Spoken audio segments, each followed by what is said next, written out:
እስከ ነገ ደቡብ አፍሪካ ለቃችሁ ካልወጣችሁ በሬሳ ሳጥ ወደ ሀገራችሁ ትመለሳላችሁ። እስከ ሰኔ 30 ድረስ ሁሉም መጠቅላላ ከሀገራችን ንቅብል ብለው ይወጡ። ቀነ ገደቡ ተጠናቋል። ስደተኛ ተቃዋሚዎች ወደ ጎዳናዎች እየወጡ ነው። እጅግ በጣም ያሳዝናል። በደቡብ አፍሪካ በመቶ ሺዎች የሚቆጠሩ ሰዎች ወደ አደባባይ እየወጡ ይገኛሉ። እንግዲህ እንደሰማችሁት እንዲሁም ደግሞ በተለያዩ የሶሻል ሚዲያ አማራጮች እንደተመለከታችሁት በደቡብ አፍሪካ ሰልፍ እየተካሄደ ነው። ይሄ ሰልፍ ስደተኛ ጠል ወይም ስደተኞች ከሀገራችን ይውጡልን የሚል ሰልፍ ነው። ይሄ ሰልፍ ከመካሄዱ በፊት እነዚህ ስደተኛ ጠል ቡድኖች ወይም ስደተኞች ሀገራችን መውጣት አለባቸው የሚሉ ቡድኖች ቀነ ገደብ አስቀምጠው ነበረ። ባለፈው ካካሄዱት ሰልፍ በኋላ ባለፈው ካካሄዱት ተቃውሞ በኋላ እነዚህ ለስደተኞች ወይም ደግሞ ሀገራችን ላይ መጤናቸው ለሚሏቸው ቀነ ገደብ አስቀምጠው ነበር። ያም ቀነ ገደብ እስከ ጁን 30 በሚል ነው። በፈረንጆች አቆጣጠር ከጁን 30 ነው። በእኛ በኢትዮጵያውያን ደግሞ ሰኔ 23 ማክሰኞ ዕለት ያበቃል። ያን ቀነ ገደቡ ማብቃቱን ተከትሎ እነዚህ ስደተኞች የሆኑ ቡድኖች በደቡብ አፍሪካ የሚገኙ ቡድኖች ሰልፍ ጠርቷል። ያንንም ሰልፍ የጠሩትን ሰልፍ ተከትሎ የተለያዩ ከተሞች ላይ በመቶ ሺዎች የሚቆጠሩ ሰዎች ከዛሬ ጀምሮ ሰልፍ እየወጡ ነው። በደቡብ አፍሪካ እነዚህ ሰዎች ሰልፍ ሲወጡ የለመዱት ነገር አለ። ጋሻ ይዛሉ፣ ባህላዊ የጦር መሳሪያ ይዛሉ። ፖሊስ ከልክሎ ነበረ፣ ግን ይሄንን ይዘው ወደ ሰልፍ ወጥተዋል። ወደ ተለያዩ መንገዶችና ጎዳናዎች ላይ ተመዋል። ይህንን ተከትሎ በዛ ያሉ ክርስቲያን የሆኑ እንዲሁም ደግሞ ያልሆኑ ኢትዮጵያውያን ወንድሞቻችን በጭንቀት ውስጥ ነው ያሉት። ኮንፈረንስ የሚባል ኮንፈረንስ በደቡብ አፍሪካ እንዳይኖር ክርስቲያን ነኝ፣ ክርስቲያንም የጴንጤ እምነት ተከታይ ነኝ፣ የፕሮቴስታንቱ ማለት ነው።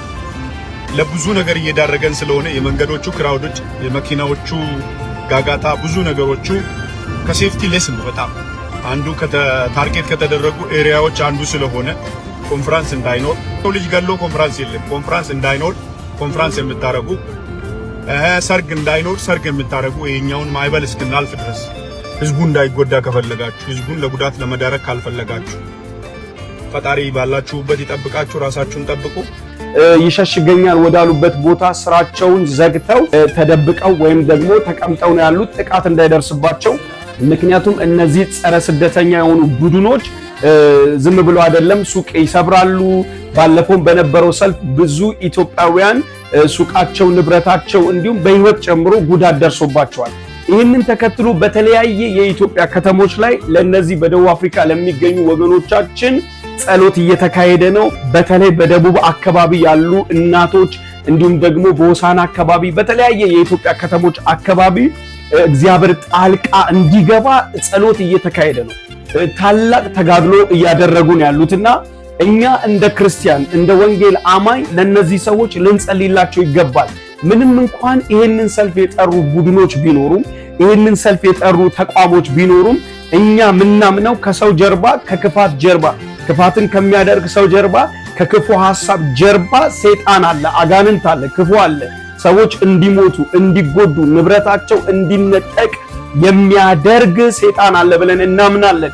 የኛ ድርሻ መጸለይ ነው። የኢትዮጵያ ኤምባሲም መግለጫ አውጥቷል። እንደ ኤምባሲ ሰዎች እንዲጠነቀቁ በእነዚህ ቀናት ከቤት እንዳይወጡ ካሉበት እንዳይንቀሳቀሱ መግለጫ አውጥቷል። እኛ ደግሞ እንደ ክርስቲያን መጸለይ ያለብን ለነዚህ ሰዎች እግዚአብሔር ጣልቃ እንዲገባ በሚኖሩበት በስደት ምድር በሚኖሩበት በስደት አገር እግዚአብሔር ጣልቃ ገብቶ እንዲያስመልጣቸው መጸለይ አለብን። በእግዚአብሔር ፊት መጮህ አለብን። በተለያየ የኢትዮጵያ ከተሞች ጸሎት እየተካሄደ ነው። የተለያዩ አገልጋዮችም እየጸለዩ እንደሆነ እናውቃለን። ምክንያቱም በደቡብ አፍሪካ የሚገኙ በተለይ ክርስቲያኖች በወንጌል አማኝ የሆኑ ክርስቲያኖች ኢትዮጵያ ላይ ላለ የወንጌል ስራ እጃቸውን የሚዘረጉ ቤተክርስቲያን ሲገነባ ቀድመው የሚደርሱ ኢቭን በተለያየ የእርዳታ ስራ ላይ በዛ በስደት ምድር የሰሩትን ያፈሩትን ንብረታቸውን ገንዘባቸውን ወደዚህ በመላክ ብዙ የቤተክርስቲያን ግንባታዎችን ብዙ የቤተክርስቲያን ፕሮግራሞችን ብዙ የወንጌል አገልግሎቶችን የደገፉ ያገዙ ናቸውና ለነዚህ ሰዎች እኛ ልንጸልይ ይገባል። ከሞት ከጥፋት እግዚአብሔር እንዲታደጋቸው ጌታ ጣልቃ እንዲገባ ሰማይ ጣልቃ እንዲገባ መጸለይ አለብን። አጥብቀን ልንጸልይላቸው ይገባል። እስቲ አስቡት፣ ብዙ ዓመት የደከሙበትን ንብረት ብዙ ዓመት የለፉበትን ብዙ ዓመት ዋጋ የከፈሉበትን ንብረት በአንድ ቀን ሲወድምባቸው በአንድ ቀን ሲጠፋባቸው በአንድ ቀን በተነሳ ተቃውሞና ሰልፍ እንዳልነበረ ሲሆን አስቡት እስቲ። ይህ እንዳይሆን እግዚአብሔር እንዲጠብቅ የነሱን ነገር ሰማይ ጣልቃ እንዲገባ። ምክንያቱም አሁን እነሱ ያሉት ከኛ ርቀው ነው። እኛ በአካል ከነሱ ርቀናል፣ ግን በመንፈስ ማገዝ እንችላለን። እግዚአብሔር እንዲረዳቸው መጸለይ እንችላለን፣ መቃተት እንችላለን። በዛ ስላሉ ወንድሞች ልንጸልይ ይገባል። በዚህ ያለን የተለያዩ ቸርቾች፣ ቤተክርስቲያኖች ለነዚህ ሰዎች ጾም ጸሎት ልናውጅ ይገባል። በአንድም በሌላም አግዘውናል፣ ከጎናችን ቆመዋል። በመልካም ቀን ለወንጌል ስራ አብረውን ተባብረዋል። በዛ ያሉ ሰዎች አብዛኞቹ ለእግዚአብሔር ነገር ለሀገራቸው ቀና አመለካከት ነው ያላቸው፣ ለወንጌል ቅናት ያላቸው፣ ለእግዚአብሔር መንግስት ጥማት ያላቸው ሰዎች ናቸውና እነዚህ ሰዎች ላይ ነው እንግዲህ ጠላት በእነዚህ ቡድኖች በእነዚህ ግሩፖች ሞትን ያወጀው። ስለዚህ አብዛኞቹ በጭንቀት ውስጥ ነው ያሉት። ይሄ ብቻ አይደለም። በደቡብ አፍሪካ ልጆች ያሏቸው እናቶች፣ አባቶች፣ እህት፣ ወንድሞች እዚህ እየተጨነቁ ነው ያሉት። ልጄ ላይ ምን ደረሰበት፣ እህቴ ላይ ወንድሜ ላይ ምን መጣ ያሉ በጭንቀት ውስጥ ነው ያሉት። ለነሱ መጽናናት እንዲሰጥ እግዚአብሔር ልባቸውን እንዲያበረታ፣ በዛም ላሉት ደግሞ እግዚአብሔር ጥበቃን እንዲያደርግ እግዚአብሔር ይጠብቃል። በስደት በሚኖሩበት ሀገር በስደት በሚኖሩበት ምድር እግዚአብሔር እንዲጠብቃቸው፣ እግዚአብሔር እንዲከልላቸው፣ እግዚአብሔር እንዲያስመልጣቸው ልንጸልይላቸው ይገባል። በጸሎት ልናግዛቸው ይገባል። አብረናቸው ልንቆም ይገባል። በዛ የታወጀ የሞት አዋጅ፣ በዛ የታወጀ የጥፋት አዋጅ እግዚአብሔር እንዲገለብጥ እነዚህ ተቋሞች እነዚህ ስደተኛ ጠልዩ ነው። ኢቭን ኢትዮጵያውያንን ብቻ አይደለም እነዚህ እያሳደዱ ያሉ መላው የአፍሪካ ከጋና የመጡ ከናይጄሪያ የመጡ ከማሊ የመጡ እንዲሁም ከተለያዩ የአፍሪካ ሀገራት የመጡ ስደተኞችን ነው እያሳደዱ እያስወጡ ያሉ። እንግዲህ ይሁማ ይሄንን እያደረገ ያለው የደቡብ አፍሪካ መንግስት አይደለም። ከመንግስት ውጭ ያሉ ተቋማት አሉ። ስደተኛ ጠል ስራችንን ነጥቀውናል፣ ቢዝነሳችንን ወስደውብናል የሚሉ ተቋሞች አሉ። ወይም ደግሞ ይሄንን የሚመሩ የተቋም መሪዎች ናቸው። ስደተኞች የኛን ስራን የነጠቁን ስለዚህ መውጣት አለባቸው ብለው የተነሱ። ይሄ ቶታሊ ሮንግ ነው። ከቅናት የመጣ ነው። እንግዲህ ከቅናት ከምቀኝነት የመጣ ነው። ቅናት ደግሞ ካጋንንት ነው፣ ከሰይጣን። ስለዚህ እነዚህ ሰዎች ስደተኞቹ መጥተው ሰርተው ጥሩ ቢዝነስ ጥሩ ነገር ሲይዙ አይተው ከቅናት ተነስተው ነው ይውጡልን እያሉ ያሉትና ይሄን ከዚህ ነገር ደግሞ ጀርባ አጋንንት አለ። ከዚህ ነገር ጀርባ መንፈስ አለ። ስለዚህ ልንጸልይላቸው አብረናቸው ልንቆም ይገባል። እውነት ነው። ሰው ከሀገሩ የሚወጣው ከሀገሩ የሚሰደደው ያልፍልኛል ሰርቼ እለወጣለሁ በሚል እንግዲህ ሰው ከሀገሩ የሚወጣበት ምክንያት ሁለት ነው። አንደኛው የኢኮኖሚ ጉዳይ ነው። ሁለተኛው ደግሞ የሰላም ጉዳይ ነው። እንደሚታወቀው በኢትዮጵያ ሀገራችንም በተለያየ ቦታ አካባቢ ባለፉት ጊዜያቶች የተለያየ መፈናቀል የተለያየ ስደት ከአንድ ከተማ ወደ አንድ ከተማ መውጣትም ነበረ። እዚህም ሀገር አንዳንዶች ይህን እንደ አስተያየት ስለሚያነሱ ነው እዚህ ሀገር ላለው ሳንጸልይ እዛ ደቡብ አፍሪካ ተፈናቀሉ ተሰደዱ ለሚባለው ለምን እንጸልያለን?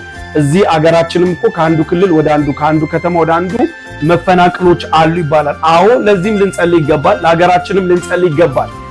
እግዚአብሔር ሰላም እንዲሰጠን እግዚአብሔር በኢኮኖሚ እንዲባረከን። ምክንያቱም ሰው ሰላም ካለ በኢኮኖሚ ከተባረከ ወደ ሌላ ሀገር ለመዝናናት እንጂ ለስደት አይሄድም። ስደት አንድ ሰው ከአገሩ የሚወጣው ከምድሩ የሚወጣው በኢኮኖሚ ጉዳይ ወይ በሰላም ጉዳይ ነው። ከሁለቱ አንዱ ነገር ሲታጣ ሰው ከሀገሩ ይሰደዳል። ኢትዮጵያውያን በአብዛኛው በሁለቱ ምክንያቶች ነው እየተሰደድን ያለ ነውና ሰላም የምናጣባቸው በኢኮኖሚ ያልተባረክንባቸው የተለያዩ ምክንያቶች ይኖራሉ። እኛው ምክንያቱን አናብራር። ነገር ግን እግዚአብሔር ምድራችንንም እንዲረዳል በስደት ከአገር የሚወጡ ሰዎች በኢኮኖሚ ከአገር የሚወጡ ሰዎች በሰላም እጦት ከአገር የሚሰደዱ ልጆች በአገራቸው ሰርተው በአገራቸው ለፍተው በኢኮኖሚ በሰላሙ እንድንባረክ ለዚህችም ሀገር መጸለይ ያለብን፣ ለኢትዮጵያ መጸለይ ያለብን። እግዚአብሔር ኢትዮጵያን አገራችንን በኢኮኖሚውም በሰላሙም ደግሞ እግዚአብሔር ጣልቃ ገብቶ በኢኮኖሚ እንዲባርከን በሰላም ደግሞ ልቦናችንን እንዲያሳርፍ። በደቡብ አፍሪካ ያሉ ወገኖቻችን በጭንቅ ላይ ናቸው። በደቡብ አፍሪካ ያሉ ወገኖቻችን በተለያየ መከራ ውስጥ በተለያየ ቻሌንጅ ውስጥ እያለፉ ነው። ቤተክርስቲያን ልትጸልይላቸው ይገባል። በጸሎት ከጎናችን ልንቆም ይገባል። በተለያየ ሶሻል ሚዲያ እንደሚታየው የተለያየ አካባቢ አገልጋዮች በግልም ተነስተው እየጸለዩ ነው ያሉት። ጸሎት ያስመልጣል። መፍትሄው እግዚአብሔር ጣልቃ ሲገባ ነው። እግዚአብሔር ጣልቃ ከገባ በዛ የታወጀው የሞት አዋጅ በዛ የታወጀው ንብረታቸውን እንዲወድም የታወጀው አዋጅ ይገለበጣል። እግዚአብሔር ጣልቃ ሲገባ። እግዚአብሔር ግን ጣልቃ ካልገባ ምንም ያህል መንግስት ቢጥር፣ ምንም ያህል ሰው ቢጥር፣ ምንም ያህል ሰው ቢሞክር አይችልም። እግዚአብሔር ጣልቃ መግባት አለበት።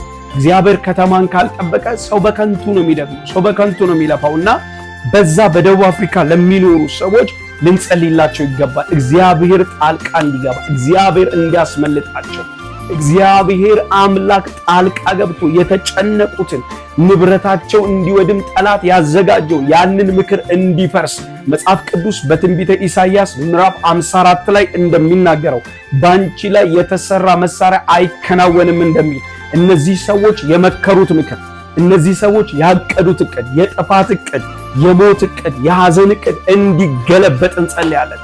እግዚአብሔር ደግሞ ጣልቃ ይገባል። እግዚአብሔር አያሳፍረንም።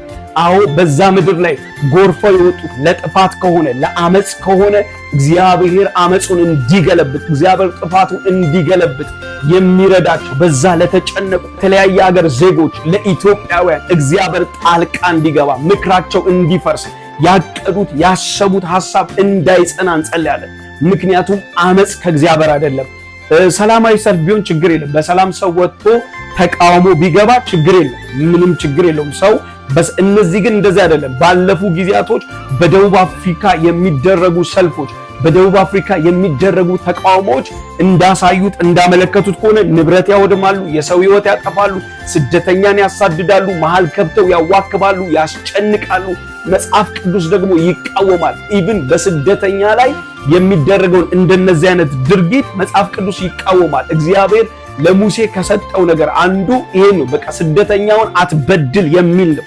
ስለዚህ ከእግዚአብሔር ሐሳብ ውጭ ነው፣ ከእግዚአብሔር ፕላን ውጭ ነው የስደተኛን ንብረት ማውደም፣ የስደተኛን ሕይወት ማጥፋት፣ የስደተኛን ከቦ ማስጨነቅ። ይሄ ከእግዚአብሔር ፍቃድ ውጭ ስለሆነ እንጸልይላቸው፣ አጥብቀን እንጸልይ። እግዚአብሔር ጣልቃ ይገባል። በእንግድነት አገር የእግዚአብሔር ሥራ ለተጨነቁት በተለያየ ነገር ግራ ለተጋቡ ሰዎች መዝሙር ይሆናቸው። ስለዚህ በደቡብ አፍሪካ ለሚፈጠረው ነገር እንደ ክርስቲያን ልንጸልይ ይገባል። እንደ ኢትዮጵያውያን ልንጸልይ ይገባል። ወደ እግዚአብሔር መጮህ አለብን። እግዚአብሔር ምክሩን እንዲያፈርስ የተጨነቁት በተለያየ ቦታ በተለያየ ስፍራ ተደብቀው ላሉ ሰዎች እግዚአብሔር ጣልቃ እንዲገባ፣ ሰማይ ጣልቃ እንዲገባ፣ ምክራቸው እንዲፈርስ፣ እቅዳቸው እንዲፈርስ፣ እግዚአብሔር እንዲያስመልጣቸው እንጸልያለን። ደግሞ እግዚአብሔር ይህንን አድርጎ እግዚአብሔር ይህንን ሰርቶ እንገረማለን፣ እንደነቃለን። ይሄ ቀን ያልፍና ይሄን ቀን ይሻገሩና ደግሞ እግዚአብሔር ለማመስገን ሌላ ቀን ይሰጠናል አምናለሁ። እናንተ በደቡብ አፍሪካ ያላችሁ ቅዱሳን፣ እናንተ በደቡብ አፍሪካ ያላችሁ ኢትዮጵያውያን ይሄ ቀን ያልፋል። የዛሬው ጭንቀት ያልፋል። የዛሬው ሐዘናችሁ ያልፋል። የዛሬው መከራችሁ ያልፋል። ምናልባት እግዚአብሔር ጣልቃ ገብቶ ነገር ተቀይሮ እንደገና ለማመስገን እግዚአብሔር እድል ይሰጣችኋል። ምናልባት ዛሬ እየተጨነቃችሁ ይሆናል። በተለያየ ቦታ ተደብቃችሁ፣ በተለያየ ስፍራ ተደብቃችሁ ንብረቴ ምን ሆነ፣ የኔ የለፋውበት የደከምኩበት ምን ሆነ ብላችሁ ለንብረታችሁ ለሕይወታችሁ እየተጨነቃችሁ ይሆናል። ግን እግዚአብሔር ጣልቃ ይገባል። እግዚአብሔር ምክሩን ያፈርሳል። እግዚአብሔር እቅዱን ያፈርሳል። በኢትዮጵያ ውስጥ ያላችሁ በደቡብ አፍሪካ ወገኖች ያላችሁ ልጆቻችሁን የላካችሁ ዘመዶቻችሁን የላካችሁ እየተጨነቃችሁ ያላችሁ ልጄ ምን ሆነ፣ ወንድሜ ምን ሆነ፣ እህቴ ምን ሆነ እያላችሁ እየተጨነቃችሁ ያላችሁ ሰዎች እግዚአብሔር ያጽናናችሁ። እግዚአብሔር ጣልቃ ይግባ። እግዚአብሔር ልጆቻችሁን፣ እግዚአብሔር የእናንተ የሆነውን እህት ወንድሞቻችሁን በሰላም ጠብቆ ለመገናኘት ያብቃችሁ። ይሄ በደቡብ አፍሪካ ላይ በስደተኛው ላይ ያጠላው የሞት ጥላ ያጠላው የጥፋት ጥላ እግዚአብሔር ከንቱ ያድርገው። እግዚአብሔር ከንቱ አድርጎት ለማመስገን ቀን ይመጣል። ደግሞ አለፍኩ ተሻገርኩ ለማለት ቀን ይመጣል። ይህንን አመጽ የቀሰቀሰው ክፉ ነው። በሰዎች ውስጥ የተጠቀመው ሰይጣን ነው። በሰዎች ውስጥ ተጠቅሞ ስደተኞችን እንዲጠሉ፣ እንዲያሳድዱ፣ እንዲያስጨንቁ እያደረገ ያለው ሰይጣን ነው። እግዚአብሔር ግን የሰይጣንን ምክር ከዛ ምድር ላይ ይሰብራል፣ እናንተንም ደግሞ ያስመልጣል። ስለዚህ የመጨረሻ መልእክቴ ቅዱሳን አጥብቀን ልንጸልይላቸው ይገባል። ይሄ ነገር እስኪጠፋ ድረስ ከምድሪቷ ላይ እስኪረግብ ድረስ እነዚህ ሰልፍ የወጡ ሰዎች ተመልሰው ወደ ቤታቸው እስኪሄዱ ድረስ አመጻቸውን እስኪያቆሙ ድረስ ለተሸሸጉ፣ ለተደበቁ፣ ለተጨነቁ ኢትዮጵያውያን በጸሎት አብረናቸው ልንቆም ይገባል። ጌታ ኢየሱስ ኢትዮጵያን ይባርክ፣ ምድራችንን ይባርክ፣ ሰላም ያብዛልን፣ ሰላምን ይስጠን። የሰላም አለቃ እግዚአብሔር ነውና፣ የሰላም አለቃ ክርስቶስ ነውና ምድራችንን በኢኮኖሚ ምድራችንን በሰላም ጌታ ኢየሱስ ይባርክ። ተባረኩልኝ።